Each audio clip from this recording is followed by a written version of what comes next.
Hello, now I'm gonna show how we activate the agility control transmission. I mean Sport Plus mode at the GLK250, whereas only Sport and economic modes available at the transmission. So I use this simple OBD plug, and first I press switch ignition on, but do not start motor. Then I plug into the diagnostic. Okay, now plugged. And now I observe the command screen for messages.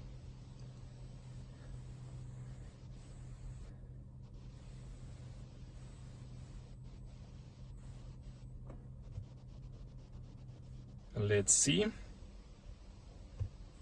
how it goes.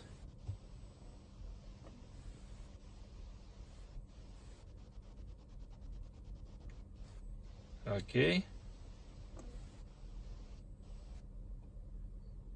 Okay, Sport Plus on. Let's see. So we starting motor, and then I'm pushing that button, and we see S A. This is a Sport Plus, also called agility. So it's that simple. Thanks for watching, and good luck.